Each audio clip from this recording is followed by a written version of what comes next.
जो कि सरकार की टैक्सेशन पॉलिसी से संबंधित है, कैसे सरकार अपने फाइनेंसिंग करती है अपने बजट को, उससे संबंधित विषय पे मुझे आज बोलने का जो अवसर मिल रहा है। हम इस फाइनेंस बिल के बारे में आकलन अपना भी देना चाहते हैं और कई बातों पे गहरी नाराजगी अपनी व्यक्त करना चाहते हैं।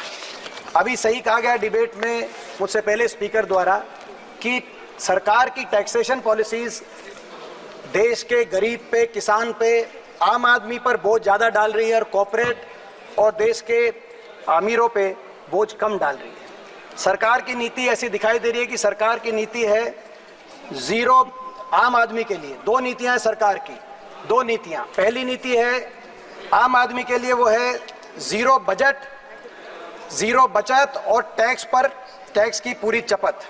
और खास नागरिकों के लिए सरकार की नीति है टैक्स में राहत और कमाई खटाखट। ये मैं एक्सप्लेन करना चाहता हूं सर। दो तरह के टैक्स हैं हमारी इकोनॉमी में, अर्थव्यवस्था में, किसी भी अर्थव्यवस्था में। Direct taxes, indirect taxes. Direct taxes यानी कॉर्पोरेट टैक्स और इनकम टैक्स। ये डायरेक्ट टैक्सेस को प्रोग्रेसिव टैक्सेस भी कहा जाता है, क्योंकि ये स्लैब के साथ जिसकी जितनी कमाई हो उस पर लगाकर सरकार आर्थिक संतुलन अर्थव्यवस्था में ला सकती है।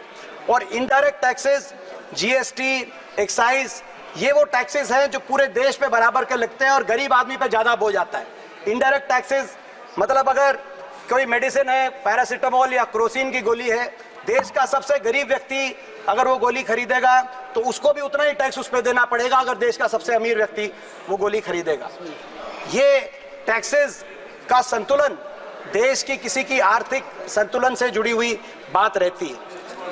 आज हमारी देश की अर्थव्यवस्था में इस वर्ष अगर हम स्टेट्स और सेंटर के दोनों टैक्सेस को ऐड करके देखें तो डायरेक्ट और इनडायरेक्ट टैक्सेस में लगभग 1/3 हमारे देश की कलेक्शन डायरेक्ट टैक्सेस से हो रही है और 2/3 इनडायरेक्ट टैक्सेस से, जो टैक्स देश के गरीब से, किसान से, आम आदमी से ज्यादा लिया जा रहा है। अगर हम इसकी तुलना करें बाकी दुनिया के देशों से, ज्यादातर एडवांस इकोनॉमीज, ओईसीडी कंट्रीज, एशियाई देशों में लगभग 2/3 देश का टैक्स का कलेक्शन लगभग 2/3 रहता है डायरेक्ट टैक्सेस से और 1/3 रहता है इनडायरेक्ट टैक्सेस से, जो गरीब आदमी से लिया जाता है। और अगर हम यूपीए के समय से तुलना करें, यूपीए के समय भी हमारी देश की अर्थव्यवस्था में काफी संतुलन आया था और लगभग आधा 43% डायरेक्ट टैक्सेस से हम यूपीए के समय हमारी जो है सरकार लिया करती थी, 43% डायरेक्ट टैक्सेस से और 57% इनडायरेक्ट टैक्सेस से। तो यानी कि सरकार ने इस असंतुलन को विपरीत दिशा में लेके जाने का काम किया है। आज डायरेक्ट टैक्सेस में के माध्यम से कम कलेक्शन हो रहा है, कॉर्पोरेट और उसमें भी कॉर्पोरेट के टैक्सेस में सबसे ज्यादा राहत सरकार ने देने का काम किया।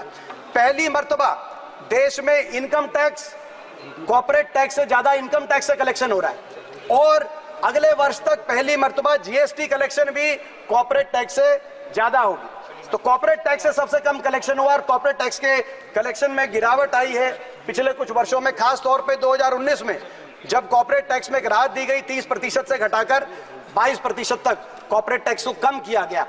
आपकी नीयत क्या रही उस समय, उस पर मैं प्रश्न नहीं कहूंगा, लेकिन जब आपने बड़े उद्योगपति घरानों को, कॉर्पोरेट्स को ये राहत दी तो आपने कहा कि आप राहत इसीलिए दे रहे हैं कि अर्थव्यवस्था के अंदर निवेश हो, अर्थव्यवस्था में निवेश बढ़े, इन्वेस्टमेंट हो। और इस वजह से पिछले 5 साल में 8.7 लाख करोड़ की राहत देश के कॉर्पोरेट्स को देने का काम आपकी सरकार ने किया। लेकिन हकीकत क्या हुई? हकीकत यह हुई कि निवेश बढ़ने की बजाय इन 5 वर्षों में निवेश लुढ़क गया। कॉर्पोरेट टैक्स में टैक्स कट आपने उनकी प्रॉफिट मार्जिन को बढ़ाने के लिए नहीं दिया था, आपने निवेश बढ़ाने के लिए दिया था। निवेश लुढ़क गया। आज प्राइवेट इन्वेस्टमेंट यानी कि निजी निवेश दर देश में 20 वर्ष में सबसे निम्नतम स्तर पे है।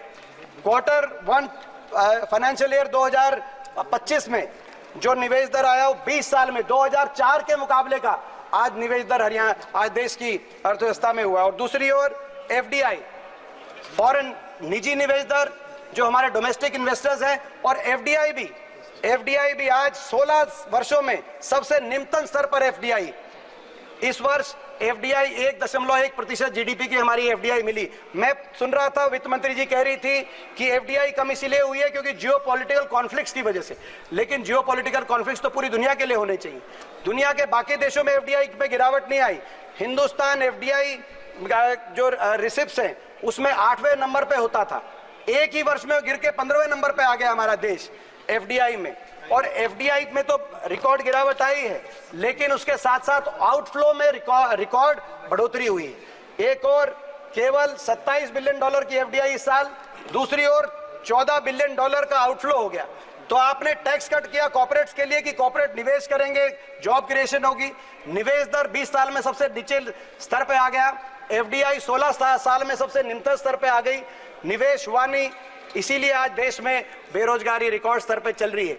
आपने ये जिस तरह की इकोनॉमिक पॉलिसी आप लेके आए, इस इकोनॉमिक पॉलिसी को ट्रिकल डाउन इकोनॉमिक पॉलिसी भी कहते हैं कि कॉर्पोरेट्स के हाथ में पैसा दो, वो निवेश करेंगे। लेकिन ये गलत साबित हो चुकी है दुनिया में, क्योंकि कॉर्पोरेट्स के हाथ में पैसा होगा तो वो वहां उस अर्थव्यवस्था में निवेश करेंगे जहां डिमांड स्ट्रांग है।